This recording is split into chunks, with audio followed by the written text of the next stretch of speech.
اللهم صل وسلم على سيدنا محمد وعلى آله وأصحابه أجمعين. السلام عليكم البنات، مرحبا بكم في وصفات أم ريان. إن شاء الله تكونوا كامل بخير وبصحة جيدة. أول شيء نقول خواتاتي صحة فطوركم. اليوم غادي نشارك مع خواتاتي روتيني البسيط مع وصفة لطاجين، وصفة لأول مرة نشاركها معكم، وصفة بنينة بالبزاف، سهلة، طريقة جديدة، إن شاء الله تنال إعجابكم. نقولكم فقط تابعوا الفيديو من الأول إلى الآخر باش هكا تكتشفوا معايا كيفية عمل هذه الوصفة. نقولكم تفضلوا معايا نبداو على بركة الله في الروتين تاعنا. الحاجة الأولى اللي بديت بها البنات هي شوربة فريك. نبدلوا شوية، المرة الأولى درت حريرة، اليوم غادي نديروا شوربة فريك. درت قليل من الزيت، درت حبة بصلة كبيرة مرابية، تقريبا 2 حبات كبار تاع طماطم طازجة كذلك مرابية، عندنا قطعة تاع اللحم. بالنسبة للتوابل انايا نورمالمون تنقليهم كامل، نقلي البصله مع الطماطم واللحم عاد كي نضيف التوابل، لكن باش هكا نصور لاخواتاتي عن قرب غادي نضيفهم دروك ومن بعد نقليهم. وليت لاخواتاتي الحمص، هنا الحمص عندي طايب غادي نديره حتى في الاخير. نولوا للتوابل، عندنا ملعقه كبيره تاع الفلفله حمراء حلوه، عندنا السكنجبير، الزعفران تقدروا تعوضوه بالكركم، عندنا راس الحانوت، فلفل اسود، كذلك تقدروا تضيفوا فلفله حمراء حاره. الحروريه تاع الشوربه على حساب الذوق تاع الافراد العائله.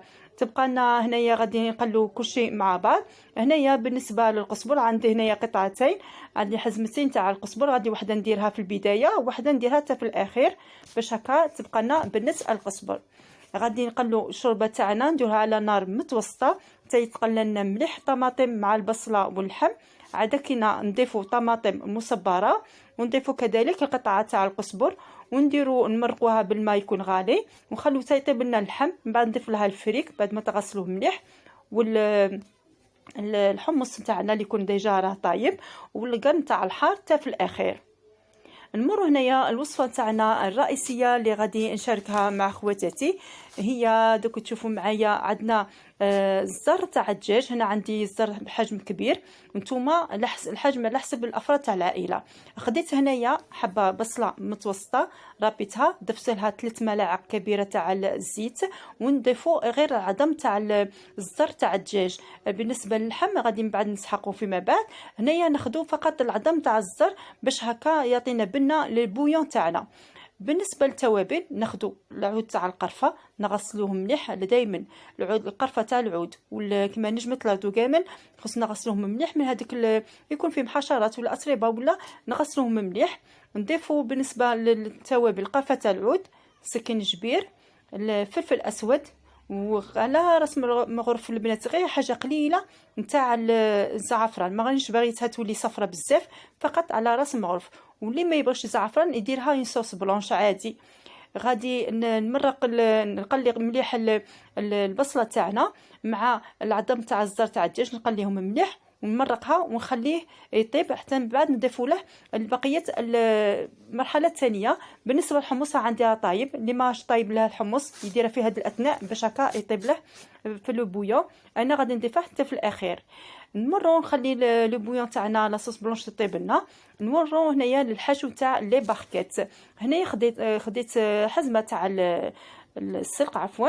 كاين هنايا انا نبغي البنات باش يقطع لي كميه كبيره، يعني بعد ما نغسله نقطعه ونفوره.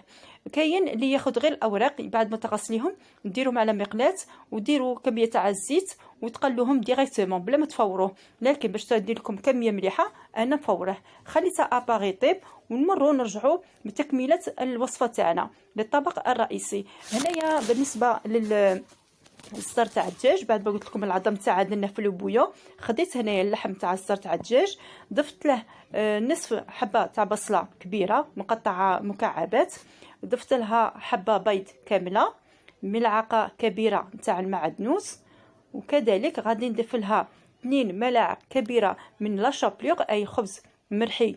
الخبز المرحي يعني لا شابلور نديروا لها 2 مغارف كبار، هو اللي فتينا الكفته تاعنا. دائما حنايا في اللحم المرحي نديروا لا شابلور باش هكا تجينا اللحمه تاعنا تجينا اللحم تاعنا يجينا الطري وفتي. ضفت لها ملعقه صغيره تاع الثوم مرحي. كذلك بالنسبه للتوابل ما فيهاش بزاف، ملح وفلفل اسود وسكنجبير. غادي انا درتهم في الروبو ديريكتومون باش هكا نطحنهم كامل مع بعض. هنايا ضفت لها كذلك الكركم، مانيش باغيه ياخذ لنا اللون الاصفر كتير، يعني ما درتلهاش الزعفران، ضفت لها الكركم. وانتم تبغوا البنات ديروها زعفران ديروا لهم زعفران. غادي نطحنوا كامل المكونات مع بعض. هذا هو الخليط اللي نتحصلوا عليه. نبداو دروك في التشكيل. بالنسبه للتشكيل هنايا البنات طريقه جديده. هنايا غادي ناخذوا الرولو يكون تاع الالومنيوم ولا تاع البابي كويسون ورق الطهي ولا بابي سيفوريزي فارغ، هذا دخلاني فارغ. ناخذوا ورقه تاع البابي كويسون ورق الطهي ونغلفوا بها كامل هذاك الرولو. هاي لكن بطريقه راهي واضحه قدام خواتاتي. هذا هو القالب اللي غادي نشكلوا فيه الاساور تاعنا. نرولو كامل البابي كويسون على هذاك الرولو الدخلاني، نغلفوه مليح وندخلوا كامل لي دو كوتي كما راكم تلاحظوا. ندخلوا لي دو كوتي باش هكا يشد لنا مليح. ها ولا القالب تاعنا راه واجد. ناخذوا بابي سيفوريزي ونطالوا فيه الكميه تاع نصف الكميه تاع الخليط تاعنا. نستعينوا دائما بشويه ماء ولا شويه زيت باش هكا الخليط تاعنا ما يسقناش في يدينا. ونديروها على سمك نصف سنتيمتر السمك تاع الحشو تاعنا هذا. ونبدا ناخذوا القالب اللي حضرناه بالبابي كويسون ونبداو نغلفوا به كامل هذا الخليط. نديروها على طبقه واحده، الرولو على طبقه واحده. ونقلعوا البقيه تاع اللحم هذوك اللي هم باقيين البقايا نضيفوها للخليط الاول نخلوها بجيه. ونبداو نغلفوا بها كامل البابي كويسون، نغلفوه كامل. ندخلوا ثاني كذلك في لي دو كوتي باش هكا يشد لنا مليح. ما غاديش نحزموها، اذا كان عندكم زياده لو تحزموها حزموها، سينو يدخلوها في لي دو كوتي يكون كافي. عاودوا رولوها باش هكا تديكم كامل سمك واحد. ناخذوا مره ثانيه البابي كويسون نعاودوا نغلفوا به كامل الرولو تاعنا. نديروه يطيب في الفرن على 160 درجه من الاسفل، ثم نشعلوا الفرن على 160 درجه ثاني كذلك من الاعلى وخلوه يطيب. ما ياخذكمش كامل الوقت، يطيب لنا بالخف البنات تقريبا نصف ساعه الى 45 دقيقه لو ماكسيموم يكون الرولو تاعنا طايب. الكميه تاع الحشو تاعنا عفوا الخليط تاعنا اللي بقات لنا نديروها كريات.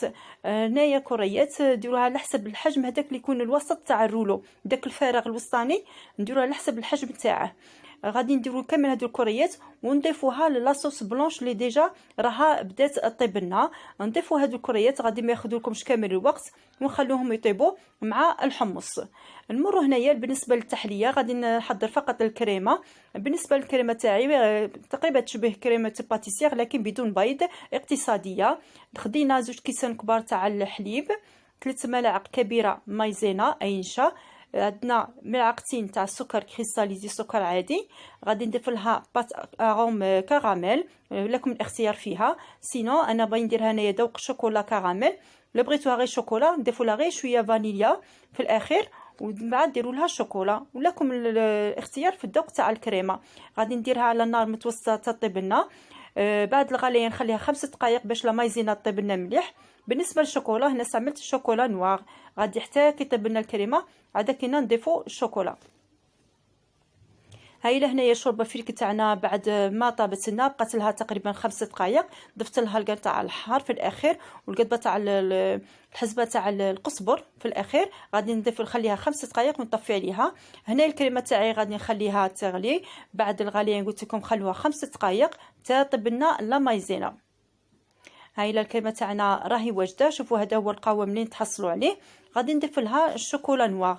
بالنسبه للشوكولا نوار لكم الاختيار، تقدروا ديروا شوكولا اولي ولا الشوكولا نوار على حسب الاذواق تاعكم. خلوا هذاك الذوب غير في الحراره تاع الكريمه. ومن جهه واحده اخرى محضره كريمه الشونتيي، راني دايره عبر تاع حليب مع عبر تاع بودره الشونتيي طلعتهم بالباتور. والكريمه تاعي غادي نخليها تبرد تماما، كريمه الشوكولا تبرد تماما ومن بعد نضيف لها لا شونتيي ونخلطهم بالباتور. الكريمه تاعنا تكون واجده. نرجعوا هنايا البنات للرولو تاعنا تاع اللحم اللي درناه في الفرن. هاي لهنايا ما خداليش كامل الوقت. نحو البابي كويسون ومن بعد نحو البابي سوفيريزي. هنايا الريحه راها البنات ما شاء الله. على بالكم البنات هنا ريحتها تشبه كي تكونوا فايتين على المحلات تاع بيع الدجاج المشوي، هذيك هي الريحه البنات راها ما شاء الله. هنا كما راكم تشوفوا هنايا راه سخون. غادي نحي له البابي كويسون وبابي سوفيريزي ونقطعه على شكل أساور كما راكم تشوفوا على عرض 1.5 سنتيمتر. العرض تاعهم 1.5 سنتيمتر. غادي يتنحوا لكم البنات فاسيلمون، غير قطعوهم فقط بالسكين كامل لو تور ومن بعد نحوهم. هنايا عندي هذاك سخون، تقدروا تخلوه البنات حتى يبرد هذا كينا وتقطعوهم. دوك انا نقطعهم كامل ومن بعد نحوهم. غادي ما يغبنوكمش كامل. هنا قلت لكم هذه فكره البنات انا شفتها عند واحد الاخت وعجبتني، انا مغيره فيها غير شويه. هي كانت خادمه بال بابي عفوا بابي الومنيوم، لكن انا فضلت ندير بابي كويسون. عندكم يتنحوا لكم البنات فاسيلمون، ما غاديش يغبنوكم. او ميم طون دوك تشوفوا معايا الرولو تاعنا يبقى هو دوك نوريه لكم. شوفوا هاولا يبقى هو غادي نخليهم بجيه. وهنايا مريت باش هكا نحشي كامل لي باركيت اللي حضرتهم بالسلق ولا صوص بيشاميل. بالنسبه لاصوص بيشاميل درت ملعقه كبيره تاع لا مارغرين، درت لها ملعقه كبيره تاع الفرينه، قليتهم مليح حتى تحمر لنا شويه تدينا اللون الدوغي. فرينه طيب لنا مليح. درت لها كاس كبير تاع حليب بارد، ملح وفلفل اسود. لكم الاختيار تقدروا ديروا جوز الطيب، لكن انا درت لها فقط ملح والفلفل اسود. هنايا زينتهم وزدت لهم السلق وزينتهم بالفرomاج غابي. بعد هنايا ما طيبت لي باركات تاوعي راني طيب هنايا في الخبز. هاولا الخبز تاعنا درته ثاني ديجا مشاركه عده مرات مع خواتاتي، لهذا وريتكم غير لقطه. هنايا لي باركات عفوا لي طارتولات اللي كنت دايرتهم مع خواتاتي في التحضيرات الرمضانيه سكري. هنايا الكريمه اللي شاركتها معكم الان كريمه اقتصاديه جدا، ما فيهاش ما تشد لكمش الوقت وتجي خفيفه وتذوب في الفم. ميم لي طارتولات جاو يذوبوا في الفم. الكريمه جات خفيفه البنات صدقوني وما تكلفكمش. طريقه سهله، زينتها بالبندق. تقدروا ديروها كذلك لافاي دوغي لافاي دور عفوا. وكذلك تزيين يبقى لخواتاتي، فقط انا اعطيكم هذه الافكار البسيطه. بالنسبه للطاجين تاعنا هذو الاساور انا حضرت هنايا الحبه بيض كامله، خفقتها ضربتها مليح ولا شابلور. ما غاديش تستعملوا الفرينه، ديروا الاساور تاعكم في البيض ومن بعد ترمدوهم مليح في لا شابلور ونكملوا كامل الكميه اللي عندنا. بالنسبه لهذا الطاجين البنات، هذا الطاجين انا اليوم حضرته بلاصوص بلونش بالحمص، يعني تقدروا تقدموه كذلك بنفس الطريقه. الطاجين تاع الزيتون، كذلك طاجين تاع الجلبانه، كذلك ديروها بلاصوص بلونش شامبينيون، يعني لكم الاختيار. غادي نكمل كامل الحبات اللي عندي ونبدا نقليهم. كملوا كامل الحبات اللي عندكم وتبداو تقليهم البنات. هي صح الطاجين تاعنا يبان لكم فيهم عده مراحل، لكن غادي ما تاخذ لكمش كامل الوقت. نبدا نقلوا فيها حتى تدينا اللون الذهبي. نكمل قليان البنات كامل تاع الحبات. قلت لكم نديرهم على نار متوسطه. طريقه سهله، فكره جديده البنات، التقديم كذلك جديد. دوك نوري لخواتاتي كيفيه التقديم. تتقدم بطريقتين، انا قدمتها بطريقه وتقدروا كذلك تقدموها بطريقه اخرى. دوك نعطيكم فكره عليها. هاولا بعد ما كملت القليان تاع الاساور كامل البنات، درت لنا هذا اللون الذهبي المحمر. ناخذ الاسويره ونديروا لها لابول في الوسط. هايلا لابول نديروها في الوسط ونحكموا ان كوردون. بالنسبه للكوردون انا درت له القطعه تاع الفرomاج وحبه تاع الزيتون. نتوما لكم الاختيار في الحشو تاع الكوردون. ونبيكو بها باش نشدوا الاسويره مع لابول تاع الكفته تاعنا. تقدروا تقدموهم كما هكا البنات واقفين، يعني تقدروا ديروا لها هذا التقديم، ديروهم واقفين في الطاجين تاعكم. سينو تقدموهم كما انا درتهم كامل لو تور تاع الصحن. البنات هايله الطاوله تاعنا راهي واجده. الطاجين اللي شاركته مع خواتاتي لاول مره هذا هو. هنايا بالك ما خادي حقه في التصوير على بالكم الليل وكامل. بالنسبه للشوربه في كذلك راهي واجده. الخبز اللي كذلك حضرناه وديجا راني مشاركته مع خواتاتي عده مرات.